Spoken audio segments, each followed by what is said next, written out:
El próximo expositor es Rodolfo Pizarro. El tema es hiperresistencia pulmonar y trasplante. Y la pregunta es si hay algo nuevo.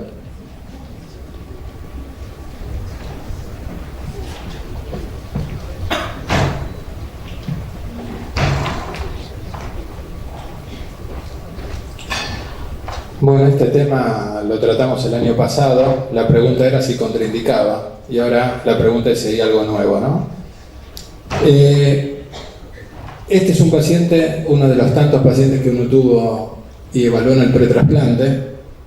Es un paciente con factor de riesgo cardiovascular que tiene una historia isquémico-necrótica, que se internó varias veces por insuficiencia cardíaca en los últimos años, que tiene una clase funcional muy avanzada y que llega a nuestro centro para evaluarse para trasplante cardíaco, ¿no? Este es el paciente, disfunción renal, hepática, altos niveles de biomarcadores, o sea, llegan los pacientes en un estado extremo. Al paciente se lo empieza a evaluar. Estas son las curvas de alteración multiorgánica que tenía este paciente, así llegaba. Y fíjense que en el basal, cuando se mide al paciente, después de balance negativo, que se hace en la primera llave, el paciente tiene prácticamente una hiperresistencia muy importante porque está descompensado, así no llega. Y después al paciente, como siempre, siguiendo un poco el algoritmo que nosotros manejamos, se le dan inotrópicos y diuréticos. El balance negativo de este paciente llegó a tener casi 12 litros de balance negativo. La aurícula derecha prácticamente estaba baja, o sea, lo desprecargamos al paciente en una palabra, pero sin embargo, fíjense que hay una gran disminución de la hiperresistencia, pero quedó todavía con algo de hiperresistencia el paciente, ¿no? Las unidades Wood bajaron hasta un poco más de 4 unidades Wood. Bueno, el paciente se decidió trasplantarlo, porque el paciente estaba en una condición clínica eso, y en el post-trasplante, al segundo día, el paciente será el basal, el paciente ya tenía 2 unidades Wood, requirió inotrópico, como habitualmente requieren estos pacientes, a las 48 horas del trasplante. Y después, si uno sigue el curso del paciente, el paciente se recuperó muy bien y el post-trasplante fue exitoso. Si uno mira para atrás, uno dice que este paciente lo operamos con hiperresistencia pulmonar. ¿Y por qué digo esto?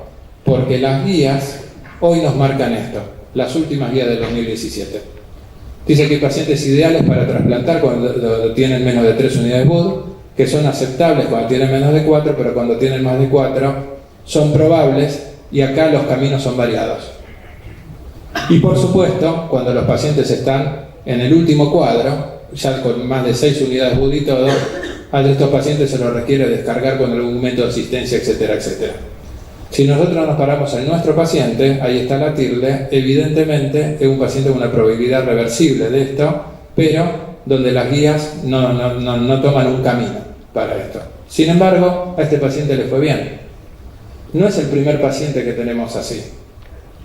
Ya tenemos experiencia en muchos de estos pacientes que, a pesar de venir como vienen, estos pacientes mejoran, y a pesar de no tener las condiciones en la guía, a estos pacientes les va bien. La pregunta es, ¿qué significa para nosotros esto? Yo diría que cuando uno evalúa la hiperresistencia pulmonar, uno tiene que estimar el panorama completo del paciente. Tiene que fijarse en el tiempo de evolución, en qué etiología tiene el paciente. Ahora vamos a ver esto. La interpretación y las limitaciones de la medición. Vamos a ver qué es la presión crítica de cierre.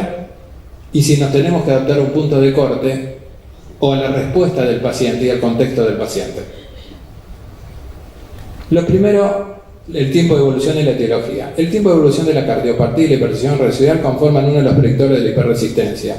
Hay cardiopatías más complejas y que tienen mucho tiempo de evolución, que son las que más se asocian a esta hiperresistencia, produciendo cambios irreversibles en la pared del vaso pulmonar. Sí, hay un grupo de patologías que evidentemente tienen este comportamiento. Y evidentemente el tiempo de evolución de la patología y la etiología tienen acá un componente importante. Si uno ve cómo uno va midiendo las resistencias pulmonares, uno esto lo conoce de siempre, esto es viejo, de antaño. Y uno dice que uno mide la resistencia, es la diferencia de presiones sobre el flujo. Y uno mide la resistencia pulmonar de esta manera. y en el denominador está el flujo sanguíneo. Y todo se adapta al diámetro del vaso, a la viscosidad, a lo que todos conocemos como resistencia vascular, la relación presión-flujo. Y este sería el cuadro. La resistencia, la variación de flujo condiciona la resistencia vascular pulmonar más que otras variables. ¿Por qué digo esto? Porque la interpretación y las limitaciones de ciertos pacientes con esta medición, para mí se basan en un muy viejo concepto que uno con la observación clínica muchas veces lo desatendió, que es el concepto de la presión crítica de cierre. En el primer paciente que nosotros recién comentamos, era un paciente que se llevó a extremas condiciones de hipovolemia y que tenía bajísimo gasto cardíaco. Si ustedes ven estas tres imágenes, todavía en la presión crítica de cierre hay presión, pero prácticamente no hay flujo.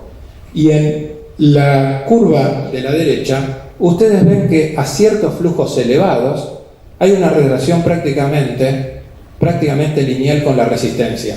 Pero a flujos muy bajos la relación no es lineal. Hay dos componentes. Uno lineal, pero otro que no es lineal.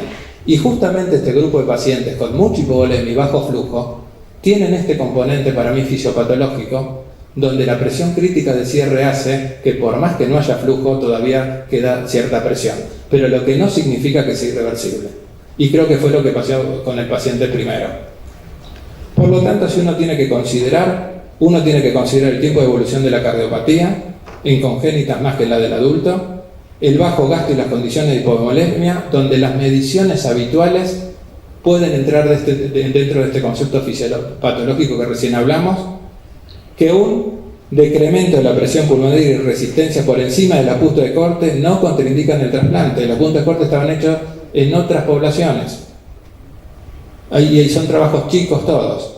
No hay un punto de corte, hay que observar el contexto del paciente. Hay ciertas situaciones donde el tiempo de evolución, la sobrecarga derecha, asociada a la hiperresistencia, hacen rever la indicación y pueden poner un contexto de contraindicación del trasplante. Pero hay un montón de otras situaciones donde tenemos que tener estas medidas, viejas medidas conceptuales, donde uno no tiende a descartar los pacientes, por más de que uno mire o mida, ¿no?, la resistencia pulmonar como la tenemos que medir hoy, como la podemos medir hoy.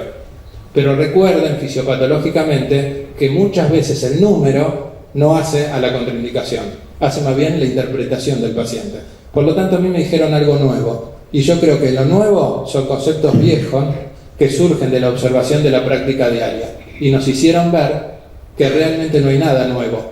Incorporamos nuestro pensamiento de observar este tipo de pacientes con viejos conceptos, donde muchos de estos pacientes no tienen que salir de la indicación de trasplante, sino tenemos que incorporar un poco qué estamos viendo, qué estamos midiendo y qué adecuación tiene el paciente para el problema que estamos tratando. Nada más, muchas gracias.